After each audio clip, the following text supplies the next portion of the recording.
وعلى آل سيدنا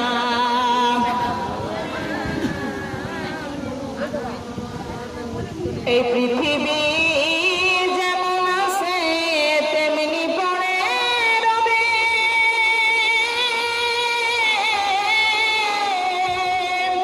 সুন্দরী পৃথিবী ছেড়ে একদিন চলে যেতে হবে, ও মন চলে যেতে হবে। হোক না যত মহাজ্ঞানী মহাজমিদারি,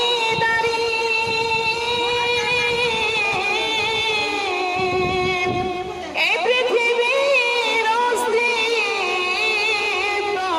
থাকবে না জানি, ও মন থাকবে না জানি। ওরে আমি যে এই পৃথিবীর লোক ভুলে যাবে সবে, সুন্দরী পৃথিবী ছেড়ে একদিন চলে যেতে হবে, ও মন চলে যেতে হবে। আল্লাহুম্মা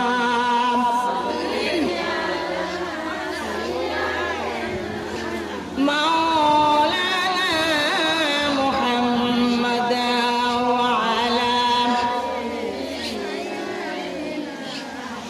مولانا محمد لا إله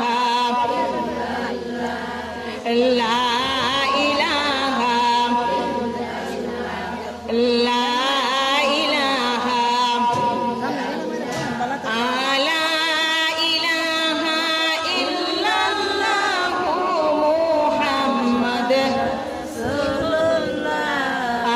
ভয় করি নাই আমি কোনো কিছুতে, ভয় করি শুধু মৌতকে। ভয় করি নাই আমি কোনো কাজে, ভয় করি শুধু মৌতকে। আজরাইল যখন আসিবে মধুর কালেমায় আমার বাঁচাইবে, লা ইলাহা লা ইলাহা ইল্লাল্লাহ, লা ইলাহা মুহাম্মদ রাসূলুল্লাহ। ভয় করি নাই আমি কোনো কিছুতে, ভয় করি শুধু কবরকে। ভয় করি নাই আমি কোনো কাজে, ভয় করি শুধু কবরকে। কবরে যখন শুয়াইবে আল্লাহর কুরআন আমার বাঁচাইবে, লা লা ইলাহা লা ইলাহা মুহাম্মদ রাসূলুল্লাহ। ভয় করি নাই আমি কোনো কিছুতে, ভয় করি শুধু হাসরকে। ভয় করি নাই আমি কোনো কাজে, ভয় করি শুধু হাসরের মাঠে যখন উঠাইবে নামাজ আমার বাঁচাইবে, লা লা ইলাহা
ইল্লাল্লাহু মুহাম্মাদুর রাসূলুল্লাহ সাল্লাল্লাহু আলাইহি ওয়াসাল্লাম। বলেন ত্রিভুবনের প্রিয় মুহাম্মদ, ত্রিভুবনের এলো রে দুনিয়ায়, রে সাগর আকাশ বাতাস দেখবি যদি আয়, আয় রে সাগর আকাশ বাতাস দেখবি যদি আয়। ভুলির ধরা বেহেশত আর জয় করিল দিল রে লাজ, ভুলির ধরা বেহেশত আর জয় করিল দিল রে লাজ। আজকে খুশির ধন নেমেছে, আজকে খুশির ধন পেয়েছে ধূসর সাহারায়, আয় রে সাগর আকাশ বাতাস দেখবি যদি আয়, আয় রে সাগর আকাশ বাতাস দেখবি যদি আয়। দেখ মেলা মায়ের কোলে দোলে শিশু ইসলাম দোলে, দেখ আমিনা মায়ের কোলে দোলে শিশু ইসলাম, কোসি মুখে শাহাদাতের, কোসি মুখে শাহাদাতের বাণী সে শোনায়, আয় রে সাগর আকাশ বাতাস দেখবি যদি আয়, আয় রে সাগর আকাশ বাতাস দেখবি যদি আয়। ত্রিভুবনের প্রিয় মুহাম্মদ, সবাই ত্রিভুবনের প্রিয় মুহাম্মদ এলো রে দুনিয়ায়, আয় রে সাগর আকাশ বাতাস দেখবি যদি আয়, আয় রে আকাশ বাতাস দেখবি যদি আয়। আলহামদুলিল্লাহ, আলহামদুলিল্লাহ, সমস্ত প্রশংসা সেই মহান রব্বুল আলামিনের জন্য। আল্লাহ রব্বুল আলামিন আপনাদের এখানে নিয়ে এসেছেন, আমি বহু দূর থেকে আপনাদের মাঝে এসেছি। নিয়ে এসেছেন কে? আল্লাহ রব্বুল আলামিন। মহান রব্বুল আলামিন না নিয়ে আসলে এখানে কখনো আসতে পারতাম না। আমার বাড়ি হচ্ছে কুষ্টিয়া জেলা, কিন্তু আমরা থাকতাম ঢাকায়। তা আমাদের পারিবারিক মাদ্রাসা আছে, ওই কারণে চালানোর লোক নাই, এই জন্য আমার হাজবেন্ড আমরা মানে দেশের বাড়িতে চলে গিয়েছি। আমার প্রোগ্রাম ছিল গতকালকে খুলনাতে, ওখান থেকে আসছি। রাস্তায় আসার মাঝে অনেক মুসিবত দেখা দিয়েছে, তবু আল্লাহ পাক নিয়ে এসেছে। মানে যেখানে যাচ্ছি সেখানে খালি বাধা। এখানে বাস থেকে নেমেছি, নিয়ে গেছে অন্যদিকে অটোওয়ালা, ঠিক আছে। সব সময়ের জন্য খালি মানে পথে খালি কাঠাই বাজছে সামনে আর কি। যাই হোক, আল্লাহ রাব্বুল আলামিন ভোগান্তি যতটুকু থাকবে কপালে ভোগ করাই লাগবে, ঠিক কিনা বলেন? এজন্য মহান রব্বুল আলামিন আপনাদের মাঝে আমাকে নিয়ে এসেছেন, আপনারাও এখানে আসতে পেরেছেন। এটা কার অবদান? মালিকের। আসুন সেই মহিয়ান গরিয়ান সর্বশক্তিমান আল্লাহ রাব্বুল আলামিনের দরবারে আমরা লাখো কোটি শুকরিয়া আদায় করি, জোরে সোরে মহব্বতের সাথে বলি আলহামদুলিল্লাহ। আল্লাহ শুকরিয়া আদায় করে কি শেষ করা যায়? কখনোই যাবে না, কারণ আল্লাহর শুকরিয়া আদায় করে আমরা শেষ করতে পারবো না। তাই আমরা শেষ নবীর উম্মত, আমাদের আরো বেশি বেশি শুকরিয়া আদায় করতে হবে। কারণ আল্লাহ রাসূল বলেছেন, আমার আল্লাহ বলেছেন, জানো কারা বেশি শুকরিয়া আদায় করবে? তারা হচ্ছে আমার দোস্ত মুহাম্মদের উম্মত, যারা তারা বেশি বেশি আমার শুকরিয়া আদায় করে। বলেছেন আসুন সেই মহান রব্বুল আলামিন, আমরা আরো ভাগ্যবান, আমরা শেষ নবীর উম্মত হতে পেরেছি, ঠিক কিনা বলে? বলছে আমরা বড় ভাগ্যবান, দয়ার নবী আমাদের ঈমান। বলেন সুবহানাল্লাহ। আসুন, যেই নবী না হইলে আসমান হইতো না, জমিন হইতো না, আরশ কুরসি লৌহ কলম জান্নাত জাহান্নাম আল্লাহ রাব্বুল আলামিন কোনো কিছু বানাইতেন না। সেই দয়ার নবী মায়ার নবী হযরত মুহাম্মদ মুস্তাফা আহমদ মুস্তাফা আমাদের মাথার তাজ, নয়নের মণি হযরত মুহাম্মদ মুস্তাফা সাল্লাল্লাহু আলাইহি ওয়াসাল্লামের সোনার মদিনায় রওজা মুবারকে এই গুনাহগারদের তরফ থেকে লাখো কোটি দুরূদ এবং সালামের নজরানা পেশ করি, বলি সাল্লাল্লাহু আলাইহি ওয়াসাল্লাম। আমার মা ও বোনেরা, প্রত্যেকে আমার আন্তরিক সালাম গ্রহণ করবেন। আসসালামু আলাইকুম ওয়া রাহমাতুল্লাহি ওয়া বারাকাতুহু। আপনারা সবাই কেমন আছেন? আলহামদুলিল্লাহ, আল্লাহ রাব্বুল আলামিন অনেক অনেক ভালো রেখেছে। যে অবস্থায় থাকেন না কেন কি বলতে হবে? আলহামদুলিল্লাহ। আল্লাহ শুকরিয়া আদায় করতে হবে। ও আমার মা ও বোনেরা, আল্লাহকে চিনতে গেলে কোথাও যাওয়া লাগে না। বাড়িতে বসে আল্লাহকে চিনা যায়, আল্লাহকে জানা যায়। আল্লাহকে দেখা যায় না, ধরা যায় না, ছোঁয়া যায় না, অনুভব করতে হয়। আল্লাহকে অনুভব করতে হয়। মালিক আমাদের একজন আছেন। আল্লাহকে কি দেখেছেন? ধরা যায়, ছোঁয়া যায়, ধরা ছোঁয়ার বাহিরে আমার আল্লাহ, কিন্তু আল্লাহকে আমাদের অনুভব করতে হয়। আমাদের মালিক একজন আছে। এই জন্য রব্বুল আলামিন আপনাকে আমাকে পৃথিবীর বুকে পাঠিয়েছেন শুধু দুনিয়াদারি করবার জন্য না। আমার মা ও বোনেরা, এই মাসের নাম কি বলেন তো? কেউ বলতে পারবেন একজন? রবিউল আউয়ালের চাঁদ, আমার নবীর জন্ম, শুভ আগমনের মাস, শুভ আগমনের মাস। আবার নবী এই মাসে দুনিয়া থেকে আবার রাসূল করিম সাল্লাল্লাহু আলাইহি সাল্লাম চলেও গিয়েছেন। নবীজি ওফাত হয়েছেন, দুনিয়া থেকে পর্দা নিয়েছেন। নবীজি কি মারা গিয়েছেন? না। কোন মানুষ কি মারা যায়? যায় না। কারণ মানুষ যখন মারা যায়, দেখবেন যদি দামি মানুষ হোক না কেন, তাই কিন্তু সালাম দেওয়া, বাড়িতে এসে সালাম কি আমরা দেই? একজন মনে করেন এমপি মারা গেছে, অনেক দামি না লোকটা এলাকার ভিতরে, এখন উনি মারা গিয়েছেন, আপনারা আমরা দেখতে এসেছি। এখন আমরা কি কেউ সালাম দিব তাকে? কারণ সে এখন মৃত, সে এখন মৃত। কারণ মৃত মানুষকে সালাম দেওয়া যাবে না, জায়েজ নাই। এখন ঝাঁজ লাগছে আমার। এখন ওই ব্যক্তিকে যখনই কবরে রেখে আসা হয়, তখনই কিন্তু তার উপরে সালাম দেওয়া আমাদের ওয়াজিব যায় না? বলেন, কবরের পাশ দিয়ে গেলে আমরা সালাম দিই না? কি বলি? আসসালামু আলাইকুম ইয়া হালাল কুবুর। তাহলে নিশ্চয়ই বোঝা যায় যে কবরে মানুষ জিন্দা আছে, কবরে মানুষ জিন্দা আছে। এক একজন এক এক হালতে আছে। কেউ আছে কষ্টের মাঝে, কেউ আছে সুখের মাঝে। তাহলে কবরে সবাই জিন্দা আছেন। এই যে আল্লাহ রাব্বুল আলামিন আপনাকে আমাকে পৃথিবীর বুকে পাঠিয়েছেন শুধু সংসার করবার জন্য। ধর্ম দেয়নি আল্লাহ, সংসার আর ধর্ম, সংসার আর ধর্ম দুইটা জিনিস। কয়টা জিনিস? দুইটা জিনিস। কিন্তু আমরা সংসার পেয়ে আমরা ধর্মকে আমরা ভুলে গেছি আর কি। আল্লাহ বলে, বান্দা তুমি কেমন করে আমাকে ভুলে থাকো? আমি তোমার তো কোনো অস্তিত্ব বলতে কোনো কিছু ছিল না। কোনো কিছু ছিল? বাবার শুক্রাণু, মায়ের ডিম্বাণু দ্বারা আল্লাহ মিলিত করাইয়া তাতে 40 দিনের মাথায় আল্লাহ রুহু দেয়। এর আগে কিন্তু আল্লাহ রুহু দেয় না।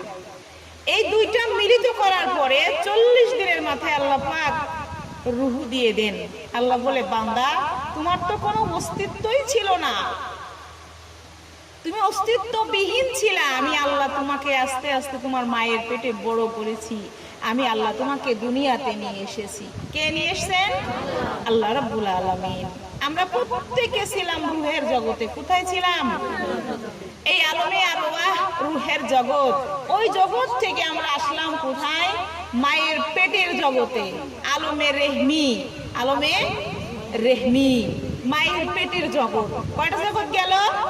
দুইটা জগৎ গেল।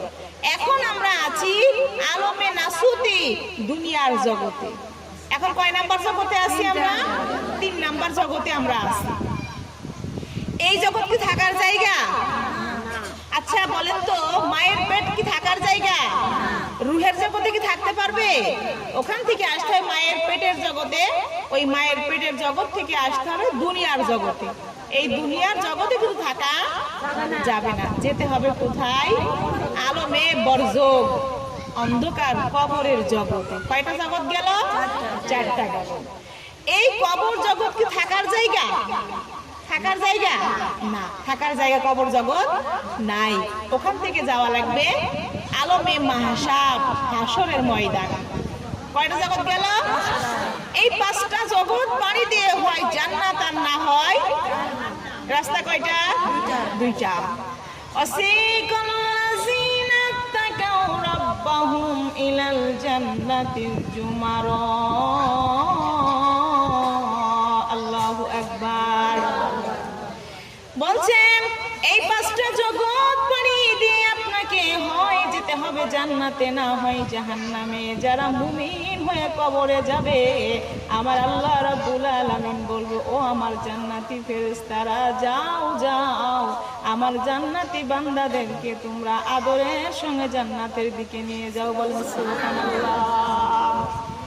আর যারা মুনাফিক হয়ে কবরে যাবে, বলবে ওয়াসিকাল লাযিনা তাকাউ রাব্বাহুম ওয়াসিকাল লাযিনা ইলা কাফারু জাহান্নামা যুমারা। বলবে ও জাহান্নামী বান্দারা, ও জাহান্নামের ফেরেশতারা, এদেরকে ধাক্কা মারতে মারতে পিটাইতে পিটাইতে জাহান্নামের দিকে নিয়ে যাও। বলে নাউজুবিল্লাহ। এই দুইটা পথের মধ্যে একটা হচ্ছে শরীর বলছে একটা সঠিক সরল পথ, সেটা হচ্ছে জান্নাতি পথ। এই জান্নাতি পথ যদি আমাদের বেছে নিতে হয়, তাহলে আমাদের ইসলামকে আমাদের শক্ত করে ধরতে হবে। ঠিক কিনা বলেন? বলছে সমাধান চাও যদি জীবনে মরণে, ফিরে চাও খুঁজে নাও চোখ রাখো কুরআনে। তবেই পাবে সুখ শান্তির ঠিকানা, তবেই পাবে সুখ শান্তির ঠিকানা, যদি মেনে নাও তুমি মনে প্রাণে। সমাধান সমাধান চাও যদি জীবনে মরণে, ফিরে চাও খুঁজে নাও চোখ রাখো কুরআনে। এই কুরআন মেনে যদি আমরা জীবন চালাই, আমাদের ইহকাল শান্তি, পরকাল আল্লাহ রাব্বুল আলামিন রেখে দিয়েছে আপনার জন্য, আমার জন্য মুক্তি। বলেন সুবহানাল্লাহ। তাহলে এই কোরআন মেনে জীবন চালাবেন কে কে? হাত উঠান তো দেখি। কারণ এই কোরআন আপনারা হাত নামান আমার মা ও বোনেরা। আলহামদুলিল্লাহ, আল্লাহ রাব্বুল আলামিন যেন আপনাদের এই কোরআনের পথে থাকার তৌফিক দান করে। বলেন আমিন। আমার মা ও বোনেরা, আপনার আমার কোনো অস্তিত্ব ছিল না এই দুনিয়ার বুকে। মায়ের গর্ভে যখন আপনাকে আমাকে আল্লাহ রাব্বুল আলামিন এই রূহের জগৎ থেকে দিলেন, বাবার শুকরানো মায়ের ডিম্বাণু দ্বারা আল্লাহ রাব্বুল আলামিন মিলিত করাইয়া তারপরে আসতে 40 দিনের মাথায় আল্লাহ রূহ দিয়ে দিলেন। আল্লাহ রাব্বুল আলামিন বলে, বান্দারে কেমনে তুমি আমারে অস্বীকার করো রে বান্দা? কাইফা তাকফুরুনা বিল্লাহি ওয়া কুনতুম আমওয়াতা ফাআহইয়াকুম সুম্মা ইউমীতুকুম সুম্মা ইউহয়িকুম সুম্মা ইলাইহি তুরজাউন। আল্লাহু আকবার। আল্লাহ রাব্বুল আলামিন বলে, বান্দারে তোমার তো কোনো অস্তিত্ব ছিল না, তুমি তো ছিলা অস্তিত্ববিহীন। আমি আল্লাহ রাব্বুল আলামিন তোমাকে দুনিয়ার বুকে পাঠিয়েছি রে বান্দা। তোমার মায়ের গর্ভে আস্তে আস্তে আমি আল্লাহ তোমাকে মাংস দিয়েছি, হাড্ডি দিয়েছি, হাড্ডির পরে মাংস সেট করে দিয়েছি, মাংসর পরে আমি আল্লাহ সুন্দর করে চামড়া ব্যবস্থা করে দিয়েছি। আমার মা ও বোনেরা, যখন ইউসুফ আলাইহিস সালামকে মাছে গিলে খেয়ে ফেলে দিয়েছিল, 40 দিন পরে আল্লাহ রাব্বুল আলামিন যখন ইউসুফ আলাইহিস সালামের মাছে যখন গিলে যখন খেয়ে ফেলল, ওই মাছটা আরেকটা মাছ যখন গিলে খেয়ে ফেলল, ইউসুফ আলাইহিস সালাম কাউকে ডাকে নাই, দুনিয়ার কোনো বাদশাকে ডাকে নাই, দুনিয়ার কোনো মানুষকে ডাকে নাই, ডেকেছিল কাকে বলেন তো? আল্লাহ রাব্বুল আলামিনের কাছে বলেছিল, লা ইলাহা ইল্লা আনতা সুবহানাকা ইন্নী কুনতু মিনাজ জালিমিন। আল্লাহ রাব্বুল আলামিন বললেন, ওই নূহ, দুনিয়ার কোনো বাদশা তোমার ডাক শুনে নাই, দুনিয়ার কোনো ফকির কোনো কেউ তোমার ডাক শুনে নাই, মন্ত্রী মিনিস্টার তোমার ডাক শুনে নাই রে নূহ। আমি আল্লাহ তোমার ডাক শুনে বলেছিলাম ইউনূস আমি ডাক শুনি নাই, শুধু আমি ডাক শোনার সঙ্গে সঙ্গে আমি আল্লাহ কাজও শুরু করে দিয়েছিলাম। বলেন সুবহানাল্লাহ। আল্লাহু আকবার বলেন, আল্লাহু আকবার, আল্লাহু আকবার বলো, আল্লাহু আকবার বলো, আল্লাহু আকবার বলো, আল্লাহু আকবার, আল্লাহু আকবার বলো, আল্লাহু আকবার। যে নামে ইব্রাহিমের আগুন হলো পানি, ডাকানো ডাকলে মাওলা সারা দিবেন তিনি, মন সারা দিবেন তিনি। যে নামে ইব্রাহিমের আগুন হলো পানি, ডাকানো ডাকলে মাওলা সারা দিবেন তিনি, মন সারা দিবেন তিনি।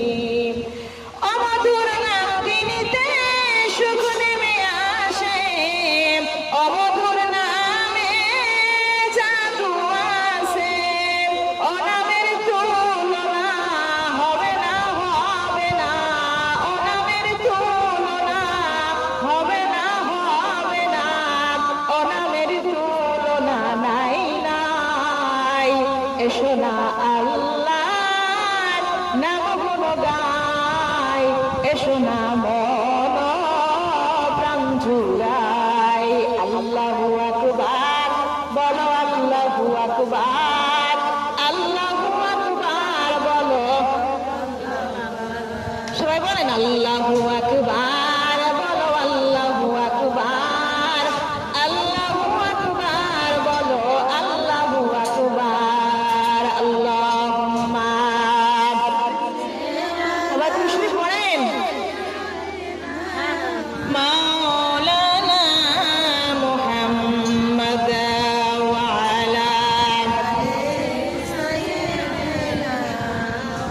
মাওলানা মুহাম্মদ। নূর নবীজি নূর হইয়া আসলেন মানব ভুবনে,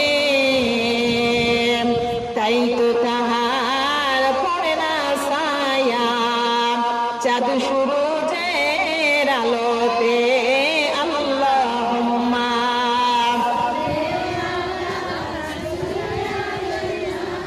মাওলানা মুহাম্মদ ওয়া আলা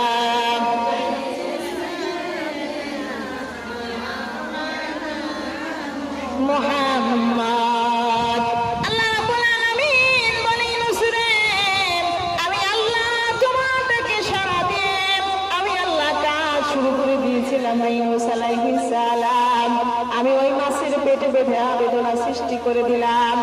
আমি ওই মাছকে বললাম, মাছ রে, তুমি আমার এই মাছকে হজম করতে পারবে না। তুমি ইউনূস আলাইহিস সালাম যে মাছটাকে খেয়েছিল ওই মাছটাকে তুমি বমি করে দাও। ওই মাছটা আরেকটা মাছকে বমি করে দিল। আমি আল্লাহ ওই মাছের পেটে আমি আল্লাহ ব্যথা বেদনা সৃষ্টি করে দিলাম।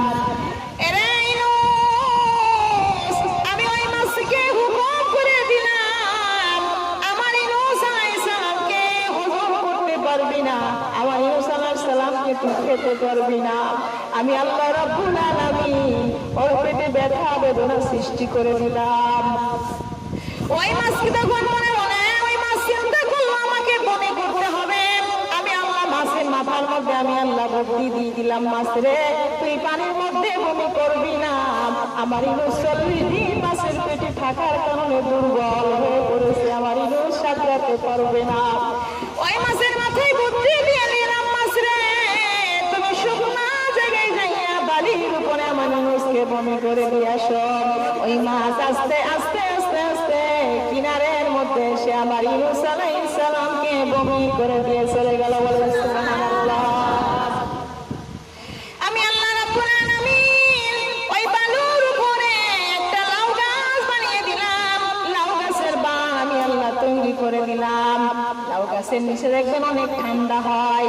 আমার ইউনূস আলাইহিস সালামের 40 দিন মাছের পেটের ভিতরে থাকার কারণে তার গায়ের মধ্যে কোনো চামড়াগুলি সাদা হয়ে গিয়েছিল। আমি আল্লাহ রাব্বুল আলামিন ইউনূসকে বললাম, ইউনূস রে, ও ইউনূস আলাইহিস সালাম, তুমি ওই লাউ গাছের বানের নিচে তুমি থাকবে আর ওই লাউ তুমি খাবে যতদিন পর্যন্ত তোমার গায়ের চামড়া আগের মতো সাবেক না হবে, তুমি ততক্ষণ পর্যন্ত এই পানের নিচ থেকে তুমি তোমার এলাকার মধ্যে যাবে না। বলেন সুবহানাল্লাহ। আল্লাহ রাব্বুল আলামিন দেখেন আমাদের মায়ের গর্ভে মাংসের পুরো চামড়া সুন্দর করে আল্লাহ আমাদের চামড়া দিয়েছে যেন বান্দার রক্ত দেখা না যায়। আমার মা ও বোনেরা, আল্লাহ রাব্বুল আলামিন বলেছে বান্দারে কেমনে তুমি আমার অস্বীকার করবে বান্দা, সুম্মা ইউহীকুম সুম্মা ইলাইহি তুরজাউন সুম্মা ইউমীতুকুম, বান্দারে আমি আল্লাহ তোমার মৃত্যু দিয়েছি, আমি আল্লাহ তোমার প্রাণ দিয়েছি, এরপরে আমি আল্লাহ মৃত্যু দেব, এরপরে আমি আল্লাহ তোমাকে আবার জিন্দা করবো রে বান্দা, সশরীরে তোমাকে আমার সামনে নিয়ে আসবে। বলেন সুবহানাল্লাহ। আল্লাহ পারবে না? আল্লাহ রাব্বুল আলামিন সব পারবে। যখন আমাদের কবরে রাখা হয় একটা দোয়া পড়া হয়, হয় না? মিনহা খালাকনাকুম ওয়া ফিহা নুঈদুকুম ওয়া মিনহা নুখরিজুকুম তারাতান উখরা। আল্লাহ রাব্বুল আলামিন এই মাটি থেকে তোমাকে আল্লাহ বানিয়েছে, বানাই নাই আমাদেরকে?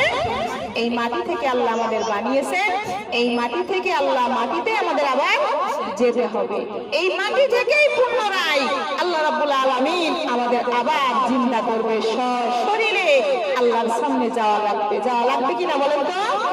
যাওয়া লাগবে। তাই আমার মা ও বোনেরা, আল্লাহ রাব্বুল আলামিনের দরবারে আমরা কি নিয়ে যাব? আমরা কি নিয়ে যাব? দুইটা হাতিয়ার নিয়ে যাব। কয়টা? এক নাম্বার কি বলেন তো? ঈমান। এক নাম্বার, দুই নাম্বার আমল। ঈমান আর আমল ছাড়া কবরে গেলে শান্তি পাওয়ার আশা করা যাবে না। এই ঈমান আর আমল ছাড়া কখনোই কবরে গেলে আপনি আমি কখনো শান্তির আশা করতে পারি না। তাই আমার মা ও বোনেরা, আমরা এই কবরে ঈমান আর আমল যদি নিয়ে যেতে হয়, আল্লাহর বিধান আমাদের মেনে জীবন চালানো লাগবে। লাগবে না বলেন?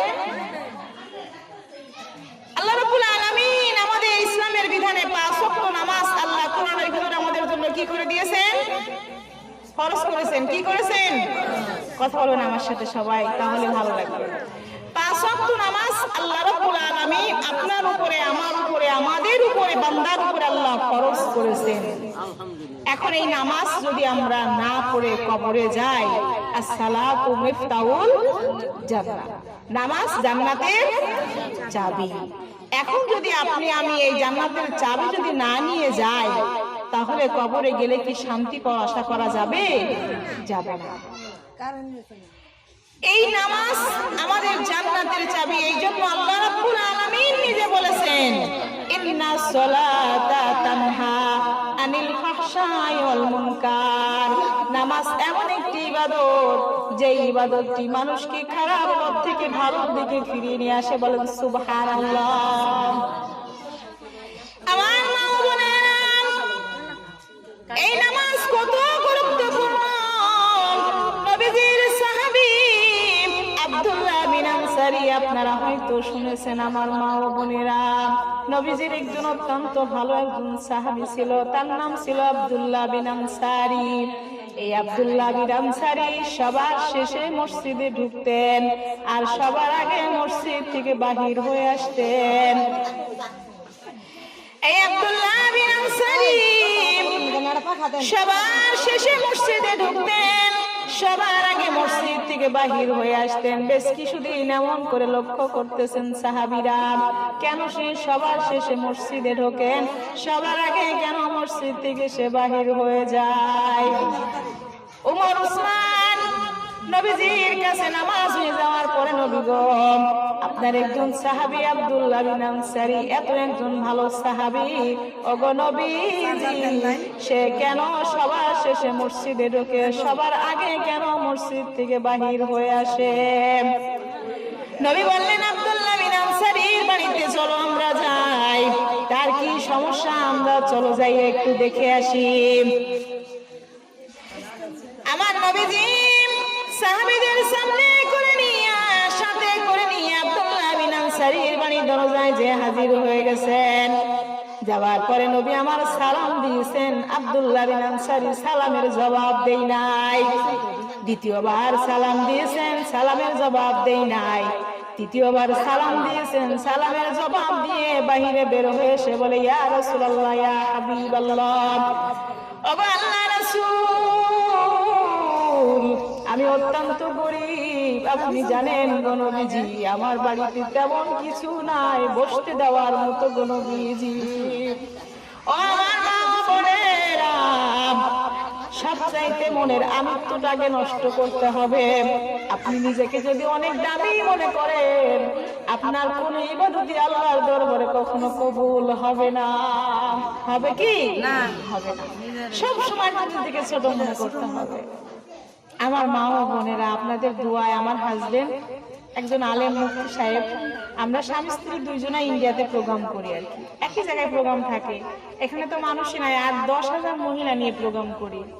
তেমন মনে হয় যে আমার প্রত্যেকটা মানুষ আমার মা ও বোনেরা, আমার কেউ মায়ের মতো, কেউ বোনের মতো, কেউ আমার সন্তানের মতো, আমার এমন মনে হয়। আমি অনেক জায়গায় আমি কখনো মনে করি না যে আমার সবচেয়ে মনে হয় যে আমি কিছুই জানি না, কারণ আমি তো অহংকার থাকলে কোনো কিছু আল্লাহ তাআলা কবুল হবে না। আমি কখনো কোথাও এই চায়ের অর্ডার করি না, জানেন, কখনো পানি, অনেকের আমি দেখেছি পানির জন্য বলে বোতলের পানি ছাড়া খাবো না। আমার মনে হয় কি, আমার মা বোন যদি খেতে পারে আমি কেন পারবো না, আমার এটা মনে হয়, তাই না? এই জন্য আগে মনের আমিত্বটাকে নষ্ট করতে হবে। আমিত্ব অহংকার থাকলে কোনো কিছু আল্লাহ তারপরে কবুল হবে না, আমি মনে করি এটা আর কি। আমার মনে হয় কি, আমি যেমন, আমার মা ও বোনেরা যেমন, ঠিক আমিও তেমন। আমার মা আপনাদের মতো একজন নারী, কেন আমি মনে করতে পারবো না আপনারা আমার মায়ের মতো হতে পারবেন না কেউ? এই জন্য আমার কারো পায়ে হাত দিতে, সালাম করতে কোনো কষ্ট, কোনো কিছু মনে হয় না আমার। আমি হাজার হাজার মানুষের সামনে একজন বয়স্ক মানুষের পা ধরে সালাম করবো, মাপ চাবো, আমার কোনো কিছু মনে হবে না, কোনো লজ্জা করে না আমার। আমার মনে হয় কি, মানুষের কাছে ছোট হলে আল্লাহর কাছে বড় হওয়া যায়, আমার তাই মনে হয় সব সময়ের জন্য। আমার মা ও বোনেরা, এই আব্দুল্লাহ বিন আনসারী একজন গরীব সাহাবী ছিলেন। আব্দুল্লাহ বিন আনসারী দরজায় নবীজি গেলেন, 3 বার সালাম দিলেন, 2 বার সালাম জবাব দিতে পারেন নাই। আব্দুল্লাহ বিন আনসারী 3য় বার সালাম দিয়ে বাহিরে বের হয়ে এসে বলে, নবী গো, আমি অত্যন্ত গরীব, আপনি জানেন গো নবীজি, তেমন কোনো বিছানা নাই, তেমন কোনো সিংহাসন নাই আপনাকে বসতে দেওয়ার মতো। ওগো নবীজি, আমি ছিড়া বিছানা দিলাম, দয়া করে বিছানার মধ্যে বিয়াদবি নিবেন না, আপনি বসেন। আমার নবীজি বলছে, আব্দুল্লাহ বিন আনসারী, আমি বসবো না, তোমার কাছে একটা কথা জানতে এসেছি। আব্দুল্লাহ বিন আনসারী, তুমি কেন সবার শেষে মসজিদে ঢুকো, সবার আগে কেন মসজিদ থেকে বাহির হয়ে আসো? বলে, নবী গো, আমি যে সালাম দিতে পারি নাই, আর আমি যে মসজিদে সবার শেষে ঢুকি, সবার আগে বাহির হয়ে আসি, একটাই কারণ। ওগো নবীজি, আপনি যখন আমার দরজায় প্রথম এসেছেন, আমার বিবি নামাজ পড়তেছিল। নামাজ পড়লে নাকি আল্লাহর সঙ্গে কথা বলা হয়। আপনি যখন মেরাজে গিয়েছিলেন গো নবীজি, আপনার সঙ্গে আল্লাহ দিদার হয়েছিল, কিন্তু আমাদের সঙ্গে তো আল্লাহর দিদার হয় নাই। ওগো আল্লাহর রাসূল, আল্লাহ রাব্বুল আলামিন বলেছেন, সালাতু মিরাজুল মুমিনিন, মুমিনদের সঙ্গে আমার মিরাজে দিদার হয়ে যাবে। বলেন সুবহানাল্লাহ। ওগো আল্লাহর রাসূল, আমার বিবি আল্লাহর সঙ্গে কথা বলতেছিল, নামাজ আদায় করতেছিল। আপনি যখন দরজায় এসে প্রথম সালাম দিয়েছেন নবীজি, আমার বিবি আল্লাহর সঙ্গে কথা বলতেছিল, আমি বাইরে বের হতে পারি নাই। ওগো নবীজি, আমার বিবি দ্বিতীয়বার যখন আপনি সালাম দিলেন, আমার বিবি তখনও নামাজ আদায় করতেছিল, আমি বাইরে বের হতে পারি নাই। ওগো আল্লাহর রাসূল, আমার বিবি যখন তৃতীয়বার আপনি সালাম দিলেন, আমার বিবি নামাজ শেষ হয়ে গিয়েছিল গো নবীজি। কারণ হলো আমাদের একটা মাত্র পোশাক, এই একটা মাত্র পোশাক দিয়ে আমরা, আমার বিবি নামাজ পড়ে, আমিও নামাজ আদায় করি। বলেন সুবহানাল্লাহ। ওগো আল্লাহর রাসূল, এই জন্য এই পোশাকটা পরে আমি মসজিদে সবার শেষে ঢুকি। আমি সঙ্গে সঙ্গে মসজিদ থেকে বাহির হয়ে আসি, এসে আমার বিবির পোশাকটা দে, আমার বিবির পোশাকটা বলে সালাত আদায় করে বলেন সুবহানাল্লাহ। আপনি যখন প্রথম আমার দরজায় এসেছিলেন, আমার বিবি নামাজ পড়তেছিল, তাই সালামের জবাব দিয়ে বের হতে পারি নাই, কারণ আমার গায়ের মধ্যে তেমন ভালো পোশাক আমার গায়ের মধ্যে ছিল না। আল্লাহ রাসূল, আপনি তিন নাম যখন দিয়েছেন, আমি সালাম দিয়ে বাইরে বের হয়ে এসে আমার আল্লাহ রাসূল বলতেছেন, আব্দুল্লাহ বিন আনসারী, এত কষ্টের মাঝে নামাজ ভুলে যাও না। বলে নবী গো, আপনি তো বলেছেন আসসালাতু মিফতাহুল জান্নাহ, নামাজ হচ্ছে জান্নাতের চাবি। এই চাবি যদি কবরে না নিয়ে যাই নবী গো, জান্নাতের দরজার কাছে যাইয়া তো তালা খুলতে পারবো না। কোন নবীজি বলেন সুবহানাল্লাহ। আমার মা বোনেরা, আপনাদের এলাকায় তিনজন বন্ধু মনে করেন অনেক দূরে বেড়াতে গেছেন, সারাদিন অনেক কিছু দেখার পরে সন্ধ্যা হলে বাড়িতে আসবেন, সন্ধ্যার পরে গাড়ি বন্ধ হয়ে গেছে। এই তিন বন্ধু মিলে হোটেলে গেছে থাকবার জন্য, কাছে পয়সা কম আছেন। এই তিন বন্ধু মিলে যখন হোটেলে গেছেন, যাওয়ার পরে বলে আমাদের কাছে পয়সা কম আছে, একটা ভালো রুমের দরকার, থাকারও দরকার, বাড়িতে কালকে সকালে বাড়িতে যাওয়াও দরকার। এই তিন বন্ধু মিলে 100 তলা একটা বিল্ডিং হোটেলের কাছে যাইয়া বলে, হোটেলের ম্যানেজারের কাছে যাইয়া বলে, ম্যানেজারের কাছে যাইয়া বলে একটা রুমের দরকার, ভাড়া কম হওয়ার দরকার, কারণ আমাদের কাছে পয়সা কম আছে, কালকে সকাল হলে বাড়িতে যাওয়া লাগবে ভাড়া দিয়ে। ম্যানেজার সাহেব বলতেছেন, আমাদের 50 তলার উপরে একটা হোটেল আছে, আমাদের ভাড়া কম, কিন্তু আমাদের কারেন্ট নাই, লিফট বন্ধ আছে, আপনাদের হেঁটে হেঁটে 50 তলার উপরে যাওয়া লাগবে। রাত্র 12টা বেজে গেছেন, ওই মুহূর্তে যদি 50 তলার উপরে যদি হেঁটে হেঁটে যদি যাওয়া লাগে, আমার মা ও বোন রাত্র বেশি আর থাকবে না। তবুও তিন বন্ধু মিলে সিদ্ধান্ত নিল, চলো যাই আমাদের কাছে, যাই একটু বিশ্রাম নেওয়া যায়। প্রথম জন বন্ধু বলতেছে, আমার কাছে সামনে ভোর হয়ে গেল, মজার কিছু গল্প আছে, এই গল্পগুলি বলবো, হাঁটতে হাঁটতে তোমাদের ভালো লাগবে। আল্লাহুম্মা, একটা পাখা দেওয়া যাবে? মাওলানা মুহাম্মদ ওয়া আলা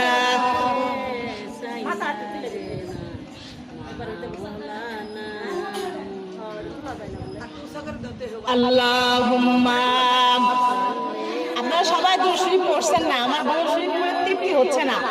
আল্লাহুম্মা সাল্লি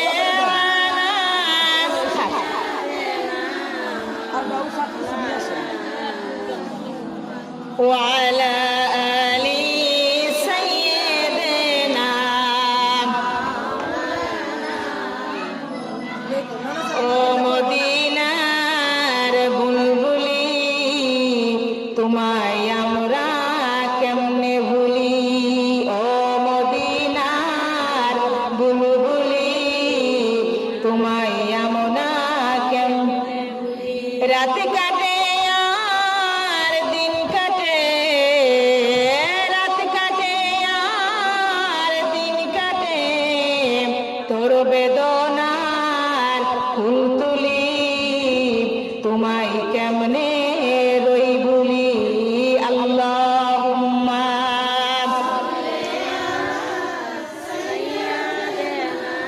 মাওলানা মুহাম্মদ ওয়া আলা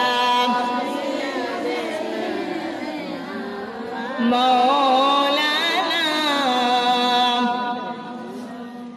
এই তিন বন্ধু মিলে প্রথম জন বন্ধু বলতেছে, আমার কাছে ভোটের কিছুদিন আগে ভোট হয়ে গেছে, মজার কিছু গল্প আছে তোমাদের বলবো, রাস্তার মধ্যে সিঁড়ি দিয়ে হাঁটতে হাঁটতে ভালো লাগবে। দ্বিতীয় নাম্বার বন্ধু বলতেছে, আমার কাছে সংসারের কিছু গল্প আছে, ওর গল্প বলা হয়ে গেলে আমি গল্প বলবো, তোমাদের ভালো লাগবে। তৃতীয় নাম্বার বন্ধু বলতেছে, আমার কাছে আরো কিছু মজার গল্প আছে, সবার শেষে বলবো, এখন কিছু বলবো না। প্রথম জন বন্ধু গল্প বলতে বলতে 30 টার এবার দ্বিতীয় নাম্বার বন্ধু গল্প বলতে শুরু করছেন। 50 তলার উপরে উঠা হয়ে গেছে, গল্প পুরাই নাই। এবার 3 নাম্বার বন্ধুর কাছে বলতেছে, তোমার গল্প এখন শুনবো না, পরে একদিন শুনবো, তুমি দরজা খুলো, আমরা ঘরের ভিতরে যাইয়া বিশ্রাম করব। 3 নাম্বার বন্ধু বলতেছে, বন্ধুরা আমার কাছে গল্প হলো এটাই, ওই নিচতলা থেকে চাবি আনতে ভুলে গেছি। আবার কাছে গল্প এটাই, চাবি আনতে আমি ভুলে গেছি। আবার মা বোনেরা বলেন তো, এখন যদি ওই নিচতলায় চাবি আনতে আবার যাওয়া যায়, রাত্রে ঘরে আর ঘুমানো যাবে কি যাবে না? এমন করে যদি আপনি আমি জান্নাতের দরজার কাছে আল্লাহ যখন নিয়ে যাবে, দুনিয়ার সব কাজ করলাম আমরা, কিন্তু জান্নাতের চাবি নিয়ে গেলাম না। আমরা সব কিছু নিয়ে গেলাম, জান্নাতের চাবি নিয়ে গেলাম না। দরজার কাছে যাওয়ার পর আল্লাহ রাব্বুল আলামিন বলবে, বান্দারে এবার চাবি দিয়ে দরজা খুলে ভিতরে প্রবেশ করো। আপনার আমার কাছে চাবি নাই, আপনি আমি কখনো কোনোদিন জান্নাতের দরজা খুলতে পারবো না। পারবো কি? পারা যাবে না। এই জন্য মা ও বোনেরা, আব্দুল্লাহ বিন আনসারী বলেন, নবী গো আপনি তো বলেছেন আসসালাতু মিফতাহুল জান্নাত, নামাজ হচ্ছে জান্নাতের চাবি গো নবীজি। এই জন্য শত কষ্টের মধ্যে থেকেও আমরা কখনো সালাত আমরা কাজা করি না। বলেন সুবহানাল্লাহ। আমার নবী বলে, আব্দুল্লাহ বিন আনসারী আমি নবী অনেক খুশি হয়ে গেছি, কিন্তু নবী আবার লক্ষ্য করে দেখলেন একটা পাশে গাছের মধ্যে 8-10 বছরের ছেলে বাঁধা আছে শিকল দিয়ে। আমার নবী বলছে, আব্দুল্লাহ বিন আনসারী এই বাচ্চাটা কার, কেন বেঁধে রেখেছো শিকল দিয়ে?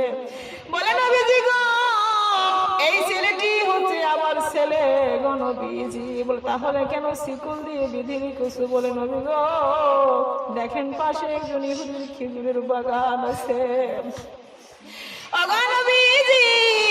ইহুদির খেজুরের বাগান আছে গো নবীজি, আবার ছেলে ছোট মানুষ, সে তো বুঝে না চুরি করে খাবার, মানুষের জিনিস না বলে খালি চুরি করে খাওয়ার সমান কথা। ওগো আল্লাহ রাসূল আপনি বলেছেন যে এই মানুষ চুরি করে খাবার খাবে, ওই শরীর কখনো আল্লাহর জান্নাতে পৌঁছাতে পারবে না। ওগো আল্লাহ রাসূল আমি যখন এখন বাহিরে চলে যাব কাজের জন্য, আমার বিবি তো গায়ের মধ্যে তেমন কোনো পোশাক থাকবে না। এই জন্য নবী গো আমার ছেলেরে আমি ওই গাছের সঙ্গে শিকল দিয়ে আমি বেঁধে রেখে বাহিরে চলে যাই। ওগো নবীজি আমার ছেলে যেন যাইয়া ওই ইহুদির খেজুরের বাগান থেকে যেন খেজুর না খেতে পারে। ওগো আল্লাহ রাসূল এই জন্য আমি কেমন করে বাবা হইয়া আমার সন্তানকে আমি জান্নাত থেকে বঞ্চিত করব গো নবীজি? এই কারণে যতক্ষণ পর্যন্ত আমি বাহিরে থাকি ততক্ষণ পর্যন্ত আমার ছেলে আমি এইভাবে শিকল দিয়ে গাছের সঙ্গে আমি বেঁধে রেখে যাই। বলেন সুবহানাল্লাহ। আমার নবীজি চোখের পানি ছেড়ে দিয়ে বলে, আব্দুল্লাহ বিন আনসারী এত কষ্টের মাঝেও নামাজ ভুলে যাও না, এত কষ্টের মাঝেও ইসলামকে ভুলে যাও না রে আব্দুল্লাহ বিন আনসারী। আল্লাহ রাব্বুল আলামিন তোমাদের জন্য রেখে দিয়েছে জান্নাত। বলেন সুবহানাল্লাহ। এই জন্য আমার মা ও বোনেরা, এই নামাজ আপনার উপরে আল্লাহ রাব্বুল আলামিন আমার উপরে ফরজ করেছেন। লাদিনা লিমান সালাতা লাহু, যার নামাজ নাই তার ধর্ম নাই, তার ঈমান নাই। বলেন ঠিক কিনা? লাদিনা লিমান সালাতা লাহু, যার নামাজ নাই তার ধর্ম নাই তার ঈমান নাই। মান তারাকা সালাতা মুতাআম্মিদান ফাকাত কাফারা, যে ব্যক্তি নামাজ ছেড়ে দিল সে যেন কাফের হয়ে গেল। বলেন নাউযুবিল্লাহ। আর কাফের কখনো আল্লাহ পাকের জান্নাতে পৌঁছাতে পারবে না। পারবে কি বলেন তো?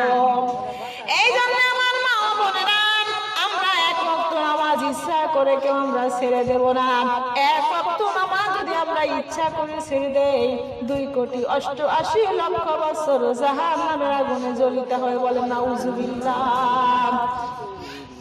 এক ওয়াক্ত নামাজ যদি আমরা ছেড়ে দেই 2,88,00,000 বছর জাহান্নামের আগুনে জ্বলিতে হবে। তাহলে আমরা এই নামাজ, কত নামাজ কাজা করেছি আমরা, করি নাই? বলেন কত নামাজ কাজা করেছি, কোনো হিসাব নাই। তাই আজকের পর থেকে আমার মা ও বোনেরা আমরা সকলে তওবা করব। আল্লাহ বাকি যেই জীবন, যেই কয়দিন হায়াতে জিন্দেগিতে থাকবো, আল্লাহ তুমি রাখবে, আমরা নামাজ কাজা করব না, মিথ্যা কথা বলবো না। আচ্ছা ঠিক আছে, জানো। আচ্ছা এখন তো নামাজের টাইম, নামাজ তো আমাদের কাজা হয়ে যাবে। তাহলে আমরা সবাই নামাজটা পড়ে নিয়ে তারপরে আপনারা থাকবেন তো ইনশাল্লাহ? মানুষই তো নাই আজকে, আমি তো কালকে মানে এত পরিমাণ মানুষ হয়েছেন সেটা বলার। আচ্ছা আচ্ছা ঠিক আছে, তাহলে মা ও বোনেরা আপনারা সকলে তাহলে জোহরের নামাজ 2টা হয়ে গেছে, আপনারা সবাই নামাজটা আদায় করে নেন, তারপরে আমরা নামাজ পড়ে নিই, তারপরে আমরা শুরু করবো ইনশাল্লাহ। হ্যাঁ এখানে নামাজ পড়ে নেন, আমিও নামাজটা পড়ে নেই। আচ্ছা, আসসালামু আলাইকুম ওয়া রাহমাতুল্লাহি ওয়া বারাকাতুহু।